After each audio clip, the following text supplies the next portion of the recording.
मैं इस बात पर आज बोलूंगा कि कल की चर्चा में एक बहुत अहम चर्चा हो गई थी। इसी अहिरवार सर जो सम्माननीय है, जो तो जन्मजात समन संगी है। पर कभी कभी जैसा बुद्ध कहते हैं कि जो व्यक्ति रास्ता भटक जाता है तो उसको अपनी मंजिल नहीं मिलती। वो जो रास्ते से चलता है वो रास्ता उल्टी दिशा से जाने वाला होता है, पर वो समझता है कि मैं जिस दिशा से जा रहा हूँ वही दिशा सही है। और लोगों को वो बार बार बताता है कि मैं जो दिशा से जा रहा हूँ वही सही दिशा है। वो उसका जो होता है वो उसका भ्रम होता है। तो तथागत कहते हैं कि ऐसे लोग खुद उल्लू होते हैं और ये ही लोग समाज को उल्लू बनाते हैं। तो उन्होंने कल जैसे अत्यंतर सर ने बात की कि संघ का स्थापन करने वाला कौन व्यक्ति है, संघ कब से आया। उनका आंसर पूरा होने से पहले ही उन्होंने ऐसा कह दिया कि आप तो उल्लू बना रहे हो। तो ये उल्लू बनाने वाला मैटर क्या है, कौन किसको असली उल्लू बना रहा है और उल्लू कौन होता है, इसके बारे में मैं प्रूफ के साथ तथागत बुद्ध का, संत कबीर, ज्योतिराव फूले का, बाबा साहब अम्बेडकर का रेफरेंस देकर मैं बात बताना चाहता हूँ। बुद्ध की धम्मपद की एक गाथा है। बुद्ध ने द जरावग्गो नाम का 11वां चैप्टर है धम्मपद में। जरा यानी जो हम बुढ़ापा होता है, उस बुढ़ापे की सोच में जिस आदमी ने जिंदगी में कुछ भी नहीं पाया, केवल दूसरों को राग द्वेष मोह माया इन बातों में व्यस्त रहकर बुराइयां करने का काम जिन्होंने किया, वही लोग अपने बुढ़ापे में सोचते हैं कि क्रोंच पक्षी जैसे। क्रोंच पक्षी बुढ़ा होता है तो वो शिकार नहीं कर पाता, तो वो सपने देखता है कि काश शिकार मेरे पास आ जाए और मेरा पेट भर जाए। तो तथागत कहते हैं कि भाई, असलियत क्या है इस देश की, तुमको उल्लू कौन बना रहा है। तो बुद्ध इस जरावग्ग की 11वें चैप्टर की गाथा नंबर 146, जरावग्ग में पहली गाथा है। वो कहते हैं कि कोनु हासो किमानंदो निच्चंग पज्जलिते सती अंधकारेण ओनद्धा पदीपन गवसेत। इसका अर्थ है कि कोनु हासो किमानंदो, ये कैसी हंसी आपको आ रही है, ये किमानंदो यानी कैसा आनंद हो रहा है आपको। नित्य पज्जलिते सती, ये दुनिया जल रही है, आप दुख में जले जा रहे हो।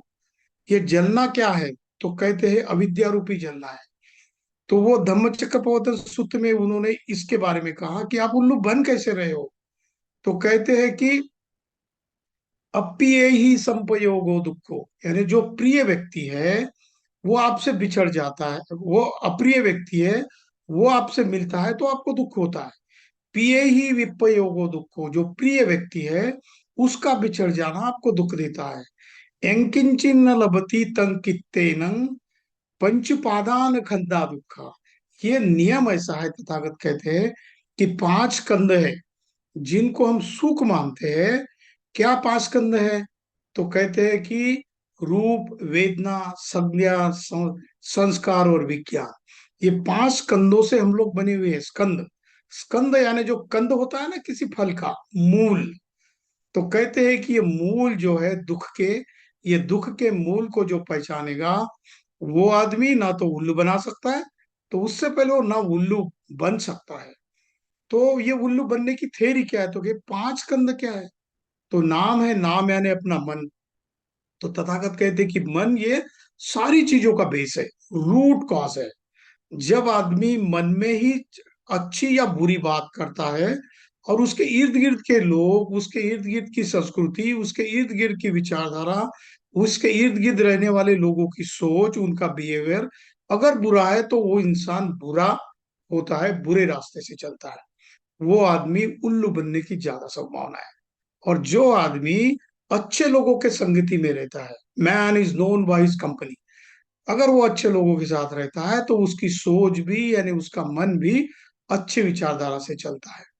तो वो आदमी ना तो उल्लू बनता है, ना ही दूसरों को उल्लू बनाने देता है। तो इसमें वो कहते हैं कि अंधकारे न ओन, हम तो अंधकार में पड़े हुए हैं क्योंकि हम पांच कंधों से घिरे हुए हैं।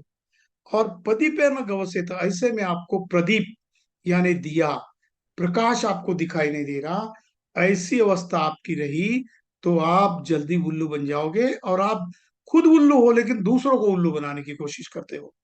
तो इसके ऊपर हमारे दूसरे महान संबंध संगी, जो आधुनिक विश्व के सबसे बुद्धिमान व्यक्ति है, उनका क्या आकलन है। जब बाबा साहब ने कास्ट इन इंडिया नाम की किताब लिखी, 9 मई 1916 में उनका कोलंबिया यूनिवर्सिटी में पेपर प्रेजेंटेशन हुआ, एंथ्रोपोलॉजिकल जर्नल के, इससे डॉक्टर गोल्डन वाइजर उनके गाइड थे। उनके सामने जो उन्होंने पेपर पढ़ा, उसमें वो लिखते हैं, क्या लिखते हैं, तो कहते हैं कि आप लोग हजारों सालों से, 1500 साल से, 2000 साल से उल्लू बनाए जा रहे हो, कैसे? तो इसकी खोज मैं करूंगा। उन्होंने सारे उपनिषदों को पढ़ा, उन्होंने रामायण महाभारत जैसे एक जो काव्य है, काव्य है, ऐतिहासिक डॉक्यूमेंट ने, काव्य को पढ़ा। उन्होंने उपनिषद के एक मंडूकोपनिषद है, ये गणपति पुराण है, मनुस्मृति है, याज्ञवल्क्य स्मृति है, और ऐसे सारे हिंदू धर्म के, उस वक्त के धर्म की बड़ी बड़ी किताबों को पढ़कर वो इस एनालिसिस पर आए कि आपको उल्लू कैसे बनाया जा रहा है, मैं बताता हूँ। तो बुद्ध कहते हैं, बाबा साहब कहते हैं कि बुद्ध ने जो मार्ग बनाया, उल्लू लोगों को सीधे रास्ते पर चलने का मार्ग है, वो वैज्ञानिक मार्ग है। लेकिन जिस मार्ग में आप पड़े हुए, वो आप प्रति प्रश्न करते ही नहीं है, इसीलिए उल्लू बन जाते हो। कैसे? तो रेफरेंस देते हैं रेवुलेशन और काउंटर रेवुलेशन में, एनिलेशन ऑफ कास्ट में, हूवेर शूद्रास में, और द कास्ट इन इंडिया में। ये 4-5 किताबें बाबा साहब की बहुत रेवोल्यूशनरी है। उन्होंने द अनटचेबल नाम की, अछूत कौन और कैसे, ये किताब बाबा साहब ने संत रविदास को अर्पित की है।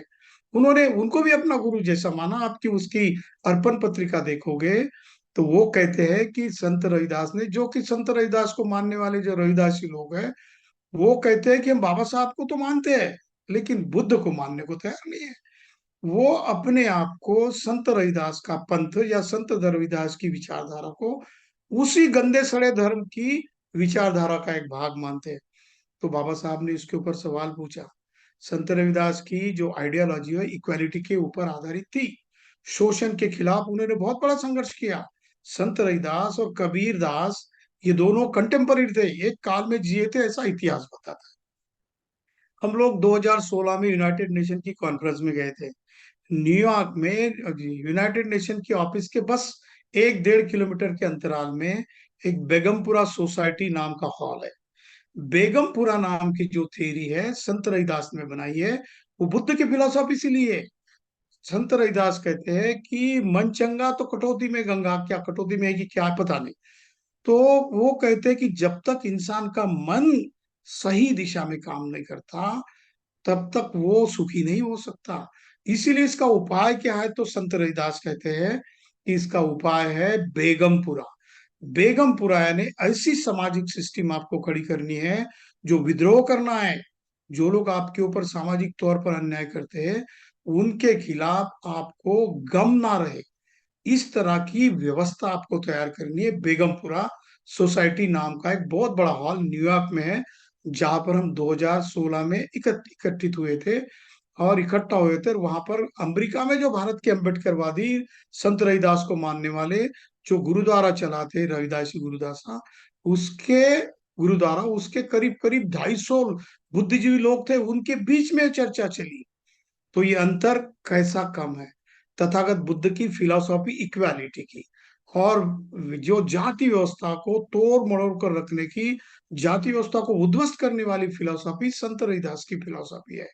पर जो रविदासी भाई बहन हमारे आज है, वो बाबा साहब को तो मानते हैं, लेकिन वो बुद्ध धम्म को एक्सेप्ट करने के लिए, बुद्ध की फिलॉसफी को, क्योंकि बुद्ध का जो धम्म है वो धर्म नहीं है, वो निसर्ग का नियम है।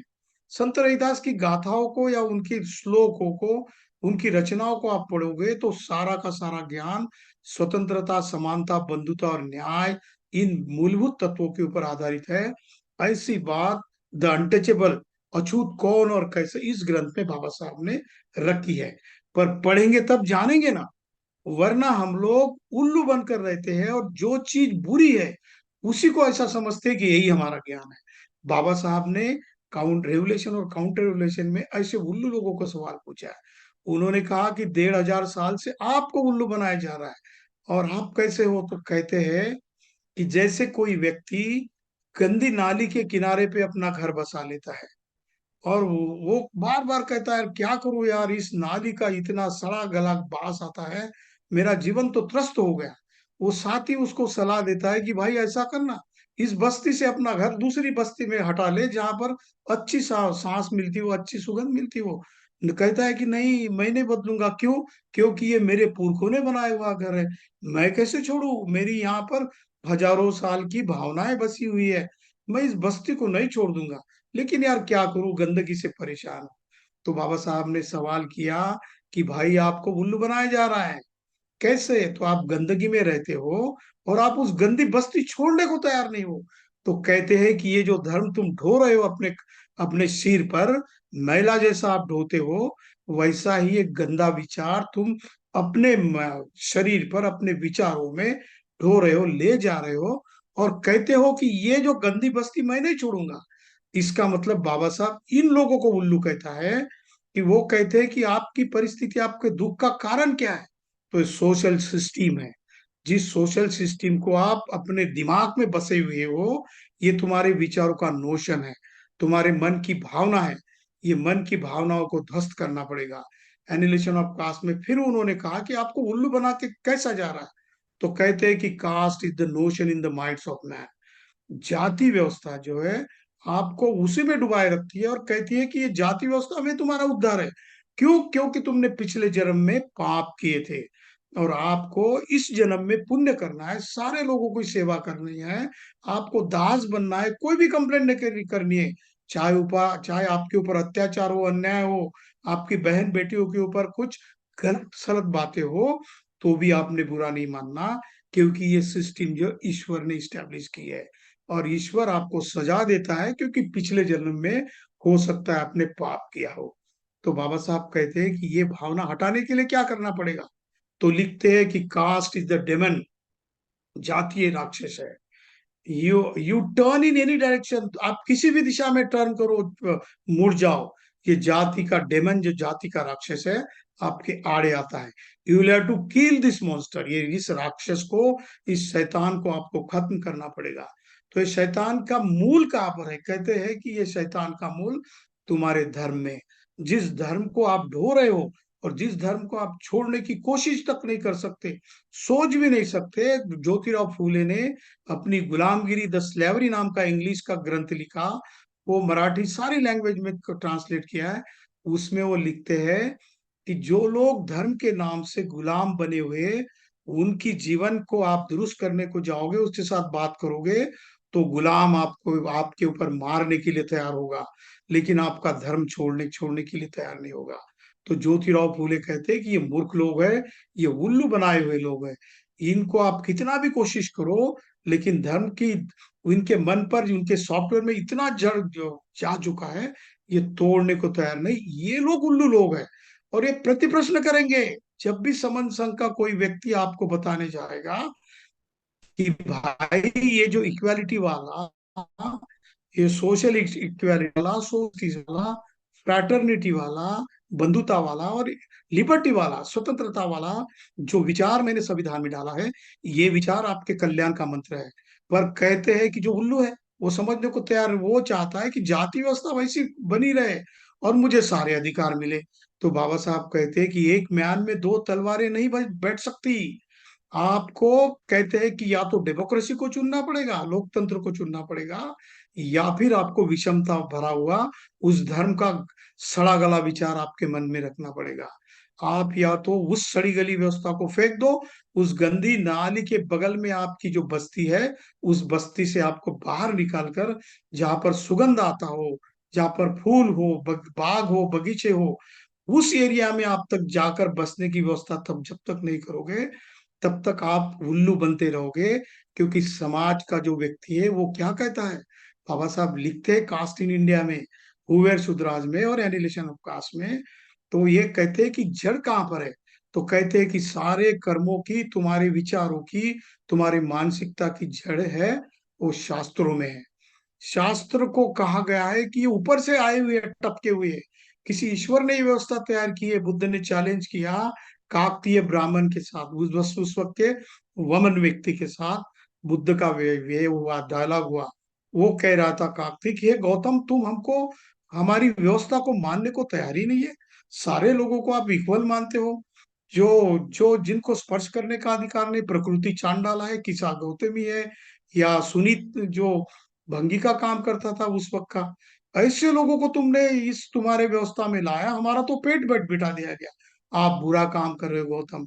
तो बुद्ध कहते हैं कि हे काकती, मुझे बताओ कि आप पैदा कहाँ से हो गए। तो कहते हैं कि हम मुख से पैदा हुए लोग हैं, इसीलिए हम श्रेष्ठ है, इसीलिए आप हमको नमन करना चाहिए। तो बुद्ध ने काउंटर क्वेश्चन उनको किया कि उल्लू बनाने की कोशिश मत करो भागतीय, काकतीय और भारद्वाज। वो कहने लगे कि क्या मैं आपके क्वेश्चन पूछूं। तो वो बोल रहा है पूछो। तो तथागत कहते हैं कि क्या आपकी माताएं, वो उनको पीरियड्स नहीं होते, क्या आप बाहर बैठती नहीं है, तो क्या आपका जन्म मुंह से होता है, आप 9 महीने तक किसी मुंह में गर्भ बनकर कैसे रहते हो। तो उसका उसके पास जवाब नहीं था। बाबा साहब ने रेवलेशन और काउंटर रेवलेशन में यही बात कही, अरे तुम इतने उल्लू हो कि इतना लॉजिक नहीं लगाते हो कि जिस धर्म का जो व्यक्ति जिसको आपने पुरोहित माना, अपने सर पे बिठा लिया है, वो कहता है कि मेरा जन्म मुंह से हुआ है। बाबा साहब पूछते हैं कि किसी व्यक्ति का जन्म मुंह से हुआ है, कितना गंदा विचार है, कितना अनसाइंटिफिक है। वो आगे पूछते हैं कि मुंह से जब आदमी के क्या निकलता है, जब हम खाना खाते हैं और वो खाना डाइजेस्ट नहीं होता, तो खाने से जो उल्टी आती है, वो उल्टी से पैदा हुआ आदमी पवित्र कैसे होगा, और वो 9 महीने तक कैसे अपने मुंह में रखा होगा, अब किसी ब्रह्मा है इसने। ऐसे बहुत सारे सवाल तब बाबा साहब ने पूछे। और उन्होंने कहा कि ये जो विचार आपके मन के ऊपर आप ढो रहे हो गंदगी विचारों की, ये विचारों की गंदगी आपको उल्लू बना रही है। और आप पूछते हो कि समन संघ के लोग आपको उल्लू बना रहे हैं। ये सवाल उन लोगों को पूछना चाहिए कि जो समता में नहीं रहते, और समता में रही नहीं रहना ही अपना जीवन वो व्यापित करना चाहते हैं, वो उसी में बिलीव करते हैं। उनको अगर बता दो कि बाबा साहब ने ऐसा कहा, संविधान में ऐसा लिखित है, और बुद्ध जो पहला इस विश्व का वैज्ञानिक था, वो धर्म संस्थापक नहीं, वो तो विज्ञान की खोज करने वाला इस दुनिया का सबसे बड़ा साइंटिस्ट था। उस साइंटिस्ट ने बताई हुई बातें आपको नहीं पड़ती है, और वो बातें आप शरीर के ऊपर ढो रहे हो, जिसमें आपको जानवरों से भी ज्यादा बदतर सलूक किया जाता है आपके साथ। आपको बाबा साहब कहते हैं कि आप उल्लू क्यों बन रहे हो, क्योंकि आप सवाल नहीं पूछते सिस्टम को। वो पूछते हैं कि आपको उस उनके धर्म के लोग मानते हैं, अछूत मानते हैं, लेकिन आपको स्पर्श करने का अधिकार नहीं देते, आपको स्कूल में जाने का अधिकार नहीं देते, आपको संपत्ति रखने का, संपत्ति खरीदी करने का अधिकार नहीं देते, आपको रास्ते पर चलने नहीं देते, आपके बहू बेटियों लड़कों के साथ शादी व्यवहार नहीं करना चाहते। ऐसे लोग तुम्हारे अच्छे हित वाले लोग कैसे होंगे। तुम धर्म के नाम पर सदियों से उल्लू बनते जा रहे हो, और ये पूछ रहे हमको कि हमको समन संघ वाले उल्लू बना रहे हैं। समन संघ वाले लोग क्या करते हैं, समन संघ ने अपना इतिहास और अपनी जो सारा आदर जो है उन महान समन संघियों के विचारों में रख दिया है, जिसने कि इस विश्व को पहली बार कहा कि विश्व की निर्मित किसी ईश्वर ने नहीं कही है। बीइंग इज बिकमिंग, ये निर्माण भी हो रहा है, नष्ट भी हो रहा है। विज्ञान की बहुत सारी थियरीज है। इसका मैं उदाहरण देता हूँ। अभी अभी 15 20 25 दिन पहले अमेरिका में गया था। ग्रिफिथ ऑब्जर्वेटरी हमने देखी, 2 बार देखी। एक बार हमने सारे शनि को, प्लूटो को, अरिस्टोटल को, बुध को, मंगल को, गुरु को, सारे ग्रह को हमने लाइव देख लिया। और हमने देखा कि ये जो पंचांग में जो बताया जाता है ना, कि ये शनि तुम्हारे पीछे पड़ता है, ये गुरु का तुम्हें आशीर्वाद मिलता है, ये बुध इतने गुण वाला होता है, तो ये बात तो कहीं नहीं दिखाई दी। वो साइंटिफिक तरीके से हमने उस दूरबीन से, उस टेलीस्कोप से हमने देखा, तो ये तो हमारे पृथ्वी जैसा एक ग्रह है, प्लैनेट है। और उस प्लैनेट का भी एक साइंटिफिक गुणधर्म है, वो सूर्य की एनर्जी से, वो सूर्य जो काइनेटिक एनर्जी से घूमता है, खुद के बीच में घूमता है, उसकी गतिज ऊर्जा होती है, काइनेटिक एनर्जी से घूमता है। और एक पर्टिकुलर अंतर पे वो जो 9 10 ग्रह है इस सूर्यमाला में, वो सूर्यमाला के ग्रह भी ग्रेविटेशनल फोर्स से उस सूरज के इर्द गिर्द घूमते हैं, खुद के भी आगे पीछे भी घूमते हैं, जिसमें एक दिन में एक चक्कर लगाते हैं। और 365 दिन में एक उनका पृथ्वी का एक पूरा चक्कर पूरे सूरज को होता है। करीब करीब 410 या 415 साल गुरु को लगते हैं एक प्रदक्षिणा गुरु सूर्यमाला को करने के लिए। तो ऑब्जर्वेटरी में ये कहा गया था कि ये जो है जैसी हमारी सूर्यमाला है, ऐसी लगभग 2000 सूर्यमाला है। और कुछ ऐसे सूरज, ऐसे सन है जो हमारे सूरज से या हमारी सोलर सिस्टम से हजारों गुना बड़े हैं। और उनकी खोज करने का जिम्मा ग्रिफिथ ऑब्जर्वेटरी बताती है। यही बात हमारे महान समन संगी तथागत बुद्ध, जो कि विश्व के पहले साइंटिस्ट है, वो उनके अग्गल सूत्र में आई है। आप अभी भी इसी वक्त गूगल करके देखो और उसमें चले जाओ, अग्गन, AGGAN SU अग्गन सुत्त आप गूगल करो। उसमें देखो कि विश्व का निर्माण किस तरीके से हुआ है। ये जाति वाति या जो उच्च नीचता का भाव है, ये किस तरीके से गलत है जो बुद्ध ने चर्चा की है। ये सारा साइंटिफिक धम्म है बुद्ध का। आप उस बुद्ध को स्वीकार करने की कोशिश नहीं करेंगे, उस बुद्ध के ऊपर आप उंगली उठाओगे। उस महान इंसानों ने, जो कि संत रविदास है, संत गुरु नानक है, पेरियार जी है, ज्योतिराव फूले है, शाहू महाराज है, छत्रपति शाहू शिवाजी महाराज है और लल्लई सिंह यादव है। इन लोगों ने जो साइंटिफिक थ्योरी आपके सामने रखी, उस थ्योरी को आप एक्सेप्ट नहीं करते हो, क्योंकि आपके मन में बुराइयों का वो उल्लू बनने का सॉफ्टवेयर इतना फिट जा चुका है कि आप एनालिसिस, क्रिटिकल एनालिसिस करने को तैयार ही नहीं हो। जब ग्रिफिथ जो ऑब्जर्वेटरी से हम बाहर आए, दूसरे दिन हमने फिल्म देखी। सारा का सारा जगत त्रिपिटक के जो ग्रंथ है, खासकर मेटाफिजिकल वर्ल्ड है, जो जो अलौकिक दिखता है लेकिन वो असलियत है कि विश्व का निर्माण कितने सालों से हुआ। ये सूर्यमाला, ये पृथ्वी 550 करोड़ साल पहले हुई। ये सूरज का निर्माण लगभग 800 हजार करोड़ साल पहले हुआ। ये मिल्की वे जो आकाश गंगा है या यूनिवर्स है, ये यूनिवर्स कब हुआ, ब्लैक होल्स तैयार कैसे होते हैं, कोई सूर्यमाला खत्म कैसे हो जाती है, उसका लाइफ टाइम क्या होता है, लाइट ईयर यानी प्रकाश वर्ष क्या होता है, ये सारी बातें ग्रिफिथ ऑब्जर्वेटरी में बताई है। तथागत बुद्ध के अगन सुत्त जैसे, धम्मचक्कपवतन सुत्त, आदित्य पर्याय सुत्त, अनंत लक्षण सुत्त, इन सुत्तों का आप पठन करोगे तो आप देखोगे कि एक तरफ आप वैज्ञानिक थ्योरी पढ़ रहे हो और एक दूसरी तरफ आप बुद्ध का धम्म पढ़ रहे हो। उसमें से एक उदाहरण देता हूं कि उल्लू क्यों बने जा रहे हैं हम लोग। तो बुद्ध ने पहला पहला प्रवचन जो है बुद्ध का, सारनाथ का, पंचवर्गीय भिक्खु का, वो धम्मचक्कपवतन है। वो मिडल पाथ है। अति कोई चीज नहीं करनी है, ना तो आपको किसी के शरीर को बहुत तकलीफ देनी है, ना ही आपको अय्याशी करनी, बीच वाला रास्ता आपको चलना है, जिससे आपको सुख मिल सकता है, आपका मन सारे दुखों से मुक्त हो सकता है। तो ये बात है तथागत बुद्ध ने कही। दूसरा सूत्र बुद्ध का बहुत इंपॉर्टेंट है, जो नहीं समझने की वजह से सारा घोर घालमेल हमारा हो रहा है संस्कृति का, वो है अनंत लक्षण सूत्र। अनंत यानी अनात्म। आत्मा का लक्षण क्या है, अनात्म का लक्षण क्या है।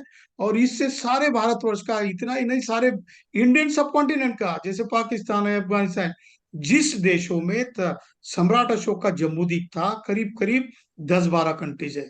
आज के भारत से 2.5 गुना बड़ा जम्बूद्वीप था। उस जम्बूद्वीप में जो सम्राट अशोक की क्रांति को उलट पुलट कर रख दिया, उनके खिलाफ काउंटर रेवोल्यूशन प्ले की गई। तो सम्राट अशोक की बुद्ध धम्म के ऊपर आधारित साइंटिफिक जो शिलालेख है, उसके खिलाफ प्रचार प्रसार किया गया। बाद में जाके ये देश जम्बूद्वीप से अलग हो गए। लेकिन ये सारे सब कॉन्टिनेंट में आत्मवादी थ्योरी अप्लाई की जाती है। तो आत्मा एक होता है, वो एक अमर होता है। ये आत्मा एक दूसरे के शरीर से दूसरे शरीर में ट्रांसफॉर्म करता है। किसी एक वैज्ञानिक ने पूछा कि आपका आत्मा कैसा है, बताओ। तो उन्होंने कहा कि जो इलेक्ट्रिक का प्लग होता है ना, बटन, वो इलेक्ट्रिक का प्लग निकालो और वो जो इलेक्ट्रिक का करंट वाला छेद होता है, उसमें उंगली डालो, तो आपको आत्मा और परमात्मा का परिचय हो जाएगा। तो वो ये कह रहा था मजाक में, आत्मा और परमात्मा की बात आप जब अपने मन की दुख को मिटाओगे, अविद्या को मिटाओगे, 5 कंधों के ऊपर आप जब विजय जीत पाओगे, तब जाके आपको समझ में आ जाएगा कि जैसे उंगली के करंट में आप किसी चलते हुए इलेक्ट्रिक बटन में आप उंगली डाल दोगे तो आपको झटका लगेगा। सच्चाई का झटका, सच्चाई समझ में ऐसी आती है। ये सच्चाई खोजने के बगैर आप समन संगी लोगों को पूछते हो कि आप हमको उल्लू बना रहे हैं। समन संघ क्या करना चाहता है, समन संघ के 10 गोल्डन रूल क्या है। समन संघ ये कहता है कि जो सच्चाई उसको जानो। एनिलेशन ऑफ कास्ट में जो तथागत बुद्ध ने जो पहला विचार बताया था, सत्य को सत्य और असत्य को असत्य करके जानो, इस बात से एनिलेशन ऑफ कास्ट की बाबा साहब ने शुरुआत की है। उन्होंने कहा जो थेरी मैंने एनिलेशन ऑफ कास्ट में और कास्ट इन इंडिया इन ग्रंथों में लिखी है, हो सकता है मेरा संशोधन है, मेरी बातें गलत भी साबित हो सकती है, मेरी विचारों की भी आपने समीक्षा करनी है, मेरे विचार क्या अगर सही है गलत है इसका भी मैं स्वतंत्रता आपको देता हूँ। और कालाम सुत्र में तथागत बुद्ध ने भी यही बात कही। जो लोग आपको समंसों को उल्लू बनाना चाहते हैं, क्या इस बात पे कभी सोचने के लिए मजबूर हुए, कभी इन्होंने ये बात को सोचा कि हम उल्लू क्यों बनाए जा रहे हैं, कैसे उल्लू है। उल्टा वो जो लोग आपको अच्छे मार्ग पर ले जाना चाहते हैं, सही रास्ते पर ले जाना चाहते हैं, उनको आप सवाल पूछते हो। तो ये बात ऐसी है, ये सोच की बात है। इसीलिए बुद्ध कहते हैं कोनु हासो की आनंदो, ये कैसी हंसी और ये कैसा आनंद हो रहा है आपको, आपके इर्द गिर्द तो सारा दुख ही भरा हुआ है, जल रहा है सब कुछ, सब्बे पज्जाली तो लोगों सारा कुछ जल रहा है, और आप इतनी भी फिक्र नहीं करते कि मैं किस गंदगी में हूँ, मैं किस तरीके से उल्लू बनाया जा रहा हूँ, कैसे पुरोहितों की सिस्टम मुझे बर्बाद कर रही है, मेरा जेब भी काट रही है और मेरे मन के ऊपर बुरे संस्कार भी काट रही है, और ऊपर से मेरे मन के ऊपर विचार लाद रही है कि यही सही सही रास्ता है, इस रास्ते से अगर निकल जाओगे तो ही आप पुण्य करोगे, तो ही आपके ऊपर कोई ईश्वर, जो ईश्वर है ही नहीं, वो आपको आशीर्वाद देगा और फिर आपकी हालत दुरुस्त होगी। तो ये सोशल सिस्टम तोड़ने के लिए बाबा साहब ने सबसे पहले कहा कि equality is another name of democracy. आपको सबसे पहले स्वतंत्रता मिलने के बाद इक्वालिटी के बारे में सोचना था। बाबा साहब कहते कि आप लोग हमको इस देश के सिटीजन तो मानते हैं, लेकिन क्या आप हमको चुन के देते हैं। किसी जनरल कैटेगरी जनरल कॉन्स्टिट्यूएंसी में चुनाव क्षेत्र में कोई SC ST या SC ST या OBC का आदमी चुन कर आने की गारंटी है? बिल्कुल नहीं। क्योंकि बाबा साहब कहते हैं कि समाज में समता का अभाव है। वो कहते हैं कि जब आदमी स्वतंत्र बना 1950 से या 1947 से 15 अगस्त से, और वो रिपब्लिक इसमें आ गया। रिपब्लिक का मतलब होता है कि इस देश के हर सिटीजन को जो 21 साल से ऊपर हो, उसको इस देश का प्रेसिडेंट, इस देश का प्राइम मिनिस्टर, इस देश का चीफ मिनिस्टर, हर एक चीज बनने का उतना ही अधिकार है जितना जो उच्च वर्णीय लोगों के पास है। वो कहते हैं कि क्या इक्वालिटी आई है? बिल्कुल नहीं आई है। वो कहते हैं कि ये स्वतंत्रता यानी लिबर्टी और इक्वालिटी तभी आ जाएगी क्योंकि इस देश में फ्रैटर्निटी जब आती है। और कहते हैं कि लिबर्टी, इक्वालिटी और फ्रैटर्निटी, ये तीन बातें आएगी तभी आपको जस्टिस संभव होगा। तो कहते हैं कि इससे क्या होने वाला है। तो जब तक आप लिबर्टी में, इक्वालिटी और में फ्रैटर्निटी में खासकर बंधुत्व को ज्यादा वैल्यू देते थे, तो वो कहते हैं कि क्या इस देश में डेमोक्रेसी अडॉप्ट करने के बाद एक दूसरे के प्रति लोगों के बीच में बंधुभाव का वातावरण है, क्या एक दूसरे के साथ लोग बंधुभाव से रहते हैं। और कहते हैं कि बंधुभाव नहीं रहेगा तो समता का कोई मूल्य नहीं, बंधुभाव नहीं रहेगा तो आपकी स्वतंत्रता को भी कोई मूल्य नहीं होगा, क्योंकि आपको जस्टिस पॉसिबल नहीं है। तो कहते कि इससे होगा क्या। तो कहते हैं कि इससे क्या होगा कि इस देश का, ये देश जो है, जो राष्ट्र नहीं है, those who believe that India is a nation they are in illusion. जो लोग ऐसा समझते हैं कि भारत एक राष्ट्र है, वो भ्रम में है। राष्ट्र बनता कब है? जब स्वतंत्रता, समानता और खासकर बंधुता का व्यवहार हर व्यक्ति व्यक्ति के बीच में हो, नागरिकों के बीच में हो। वो जैसा मेरा बच्चा है, मेरे बच्चे की जितनी मैं की जिम्मेदारी से उसकी केयर करता हूँ, उतनी केयर समाज के हर जाति के व्यक्ति की अगर मैं करता हूँ, तो मैं सही बंधुत्व वाला व्यक्ति हूँ। और कहते हैं कि ये तीन तत्वों वाला देश जब बनेगा, तब जाके आपको राष्ट्र की आइडेंटिटी मिल जाती है। आपको भूल कर उल्लू बनाया जा रहा है कि किसी व्यवस्था के ऊपर आपको राष्ट्र निर्माण कर, कोई एक धर्म की, सड़े गले धर्म की राष्ट्रीय मान्यता है, हमारा धर्म है, वो वाला राष्ट्र, हिंदू धर्म राष्ट्र बनाने की कोशिश आपके ऊपर थोपी जा रही है। पर उसका मूल मंत्र जो उल्लू बनाने का है, ये इसके ऊपर आप सोचते नहीं हो और पूछते हो कि समन संघ के लोग उल्लू बना रहे हैं। ये जो बात है, जब समन संघ साइंटिफिक ढंग से रखता है, वो हर एक को चांस देता है, उनका हम स्वागत करेंगे, जो लोग सवाल पूछेंगे जरूर स्वागत करेंगे, क्योंकि समन संघ के साथी, बहन या भाई, हर किसी का हर कोई सवाल है पूछने की आजादी देता है। इसका मतलब इंडिपेंडेंट जो पहला रूल है कॉन्स्टिट्यूशन का, वो अडॉप्ट कराता है। वो सारे व्यक्तियों को इक्वालिटी से बिलीव करता है। वो विश्वास करता है कि इस देश का कोई भी व्यक्ति है मेरा भाई है, मैं उसको अपने भाई जैसा मानता हूँ, मैं इक्वल ट्रीट करता हूँ। और वो ये सोचने की आदत डाल रहा है कि सारे बहन और भाई है जो कि जन्म से समन संघीय है, वो सारे के सारे मेरे बंधु है, मेरे बहन है। इसीलिए मेरा व्यवहार जो है व्यक्तिगत व्यवहार उसके उनके साथ बंधुत्व का होना चाहिए। ये समन संघ की बेसिक सोच है। और ये इस बेसिक सोच के ऊपर ही समन संघ ने 10 गोल्डन नियम बनाए हैं। और जितने साथी हमारे दिन ब दिन इन 10 गोल्डन रूल को अपने आप के मन में जाएंगे, ले लेंगे, तब जाके इनके बीच का जो नोशन है, ये भावना है, गलत जाति की भावना अपने आप हट जाएगी। क्योंकि बाबा साहब ने कहा कि एक मैन में दो तलवारें नहीं रह सकती। विषमता और डेमोक्रेसी नहीं रह सकती। और डेमोक्रेसी को रखना है तो आपको विषमता को, सड़े गले उस व्यवस्था को तोड़ना पड़ेगा। आपको उल्लू बनने से पहले आपको आपकी प्रज्ञा को विकसित करना पड़ेगा। बुद्ध कहते कि प्रज्ञा विकसित होती कहती है, कि होती कैसे है, तो कहते कि सम्मादिट्ठी है, सम्यक दृष्टि है, ये एटीट्यूड है आपका। और ये एटीट्यूड आपका तभी दुरुस्त होता है जब आप, प्रज्ञा जो है आपकी तभी होती है, सील आपका फाउंडेशन तैयार हो जाएगा। और आपकी मेडिटेशन यानी आपकी प्रैक्टिस, वो तब करने की व्यवस्था कि हर व्यक्ति को मैं इक्वल ट्रीट करता हूँ, चाहे बहन हो या भाई हो, किसी भी लिंग का हो। तो ये सोच अंदर से जाकर आएगी, तो इस देश के हर व्यक्ति को इस माहौल में अपने आप को ढालना पड़ेगा। फिर हम बोलेंगे कि उल्लू हमको कौन बना रहा है। तो ये उल्लू की सिस्टम जो जिसमें वो रहते हैं, वो अपनी उल्लू वाली सिस्टम तो वो दुरुस्त करना नहीं चाहते, लेकिन जो आपको इंसान बनाने के रास्ते पर चलने के लिए आपको प्रवृत्त करते हैं, आपको वातावरण देते हैं, आपको मौका देते हैं, आपको चांस देते हैं, उन लोगों को आप पूछ रहे हो कि आप उल्लू हो। तो ये जो एनालिसिस है, ये साइंटिफिक एनालिसिस है। अब ये क्यों है, तो बाबा साहब ने बुद्ध की थ्योरी को क्यों माना, इसके कुछ दो तीन उदाहरण मैं देता हूं और मेरी बात को मैं खत्म कर दूंगा। बाबा साहब ने कहा कि एक दिन बुद्ध का विचार ही इस दुनिया के ऊपर सार्वभौम राज्य करेगा। वो उन्होंने, जब उनकी दीक्षा हो गई थी सारनाथ में, जब वो काठमांडू से आए थे, फिर सारनाथ चले आए, तो उन्होंने आखिरी वक्त ये बातों के ऊपर बहुत जोर दिया। और वो कहते हैं कि ऐसा किस किस ने कहा। तो एक जॉर्ज बेनार्ड शॉ नाम का एक बहुत बड़ा फिलोसोफर है, 1856 से 1950 के बीच में वो था। वो एक साइंटिफिक व्यक्ति भी था और बहुत बड़ा लेखक भी था। मुझे लगता है कि उनको शायद नोबेल अवार्ड भी मिला है लिटरेचर के लिए।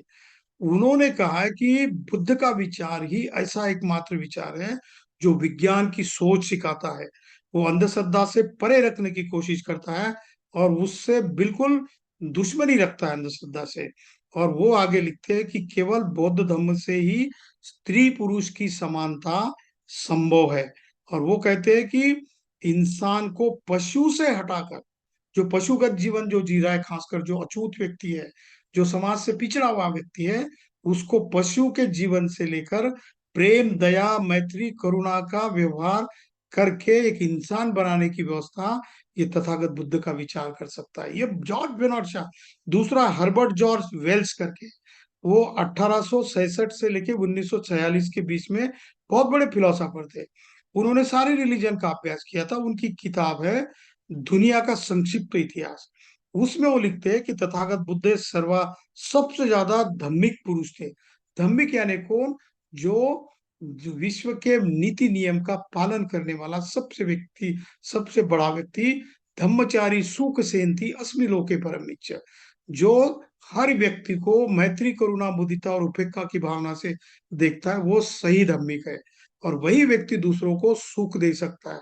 वरना चातुर्वर्ण को मानेगा, तुमको ऊंच नीच मानेगा, तुमको तुमको आरक्षण में पीछे ढकेल देगा, नौकरी में आपको खदेड़ देगा, आपके सीआर में बुरी बातें लिखेगा, आपकी यूनिवर्सिटी में आपको आने नहीं देगा, आपको कोई जमीन जुमला ये खरीदी करने नहीं देगा, आपकी बहन बेटी के साथ व्यवहार करने को हिचकिचाएगा, ये सारे अधिकार डिनाय करने की कोशिश करेगा। और उसको डेमोक्रेसी भी चाहिए। ये ऐसा नहीं हो सकता। इसीलिए वो लिखते हैं कि ये अकेला व्यक्ति है जिसकी पॉसिबिलिटी से उन्होंने ये सारी बातें कही थी। अब आगे जाके क्या कहा, तो ये समन संघ का एक प्रूफ मैं देता हूं आपको। तो समन संघ के बारे में बुद्ध कहते हैं, एतं खो शरणं खेमंग, एतं शरणं उत्तमंग, एतं शरणम आगमंग, सब दुखापमुच्यन्ति। वो कहते हैं जिस किसी व्यक्ति ने तथागत बुद्ध का वैज्ञानिक धम्म और उन्होंने संघ की शरण जो अपनाई है, इसमें लिखा है एतं खो शरणं खेमंग, जो भी व्यक्ति संघ की शरण में जाता है, जो चार आर्य सत्य को मानता है, एतं शरणम आगमन, मतलब दुख, दुख का निर्माण, दुख से मुक्ति और दुख से मुक्ति का मार्ग, चार आर्य सत्य वाला मार्ग, और आर्य अठंगी को मग्गो सम्मपय्याय पश्यति, आठ अंगों वाला आर्य अष्टांगिक मार्ग जिसने भी अपनाया, उसकी प्रज्ञा सम्यक हो जाती है, वो लोगों को अलग भावना से देखता है। और ऐसे लोगों का जो संग है, वो मंगलदायी शरण है। सब दुक्खापमुच्यन्ति, ऐसे मंगल साथ में रहने वाले, दूसरों का मंगल और दूसरों की मैत्री के साथ व्यवहार करने वाले लोगों का संग ही शरण लेने लायक है। ये तथागत बुद्ध की 192 वाली जो गाथा है, चैप्टर 14 में बुद्ध वग्ग में दी हुई है।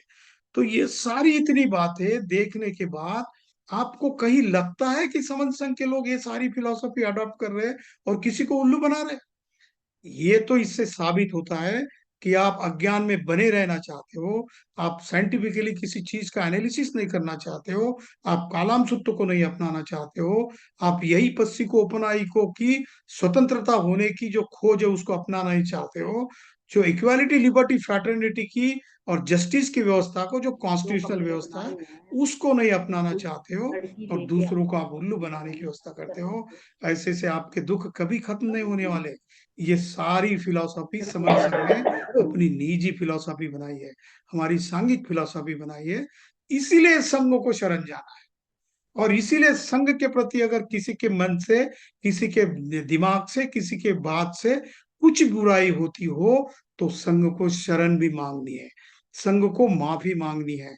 इसीलिए मैं आज, अगर मेरे मुंह से कुछ गलत बात निकली हो, किसी की भावनाओं को आहत पहुंची हो, किसी को चोट लगी हो, किसी को बुरा लगा हो, क्योंकि हमारा हेतु उद्देश्य लोगों की आंखों को जगाना है, सम्मा दिट्ठी, उनकी दृष्टि को सम्यक करना है, सच्चाई को खोज करने का यही एटीट्यूड, यही दृष्टिकोण, यही मुख्य मार्ग समन संघ है, समन संघ का है। इसीलिए किसी का अगर कोई भावना आहत हो चुकी हो, तो मैं संघ से क्षमा प्रार्थी हूँ। संघे यो खलितो दोषो, संघो खमतु तम ममं।